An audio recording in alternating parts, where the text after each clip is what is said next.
قلبي مشاعر أخفيها قد أشرقت الشمس عليها عن خطط لم أعبأ فيها ستكون بأيامي فرقا فحياتي قبل الحلقات تيه بضياع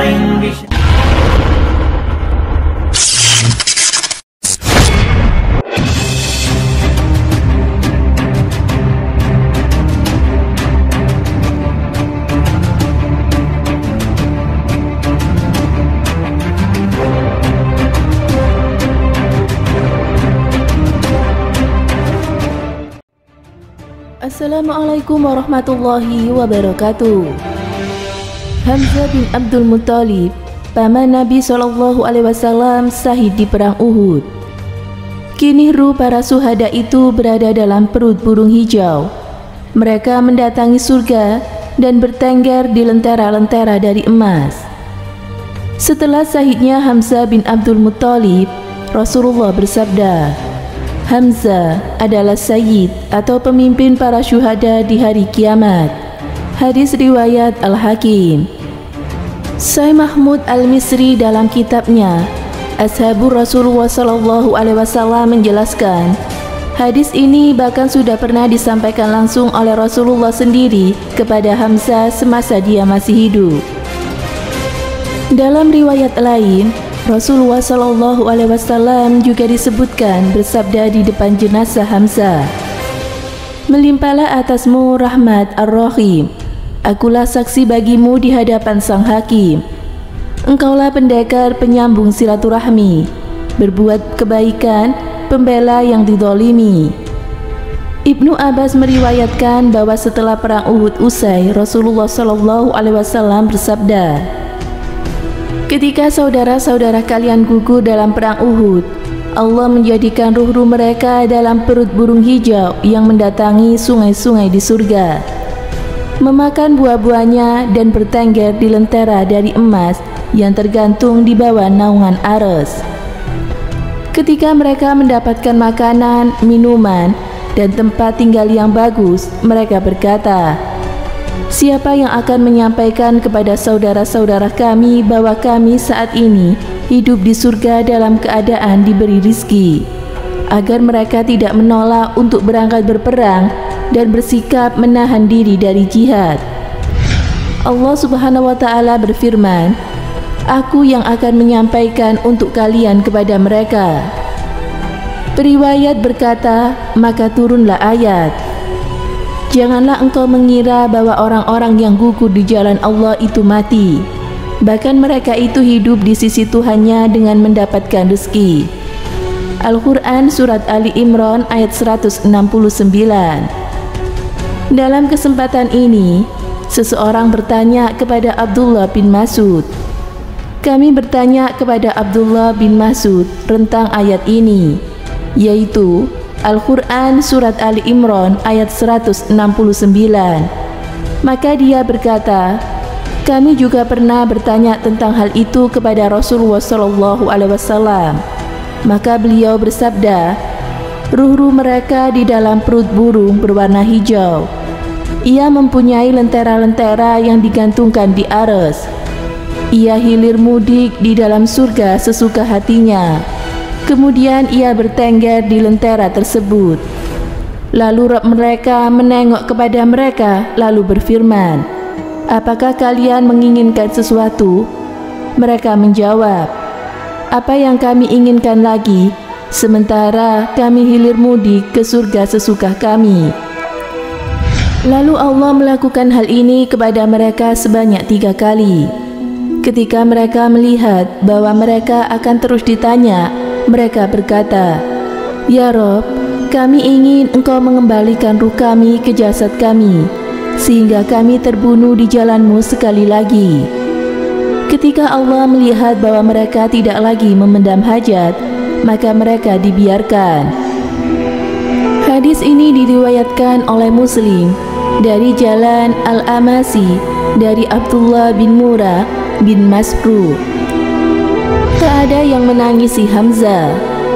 Ibnu Ishaq dalam bukunya yang berjudul Sirat Rasulullah Diterjemahkan dalam bahasa Inggris oleh Al-Ghulaiman, The Life of Muhammad. Memaparkan Rasulullah dan para sahabat kemudian pulang ke Madinah. Di tengah perjalanan, Rasulullah mendengar tangisan dari para wanita.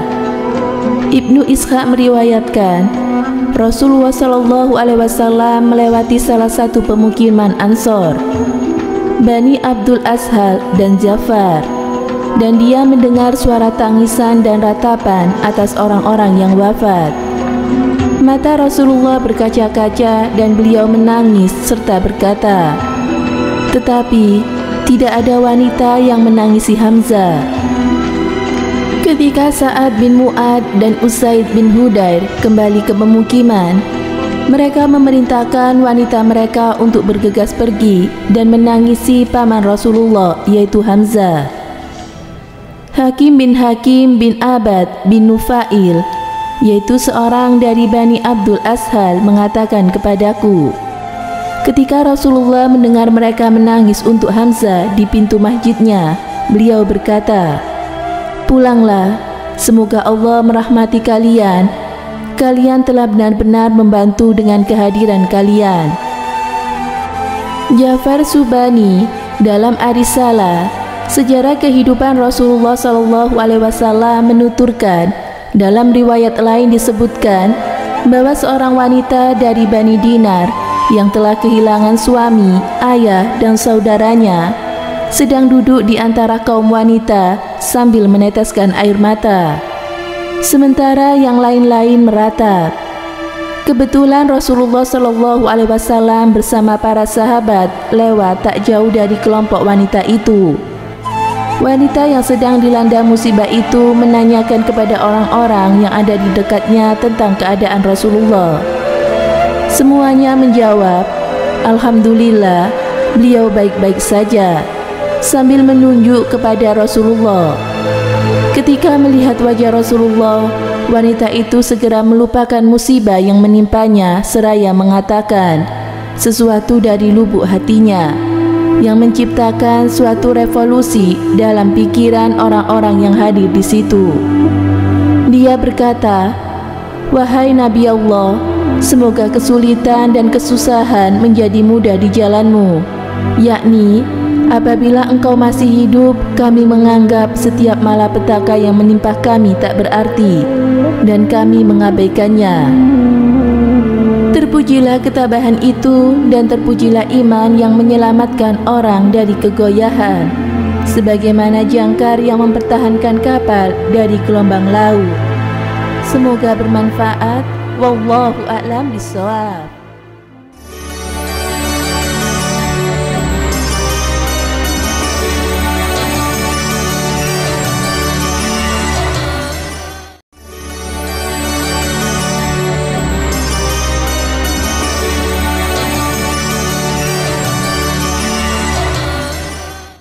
Assalamualaikum warahmatullahi wabarakatuh.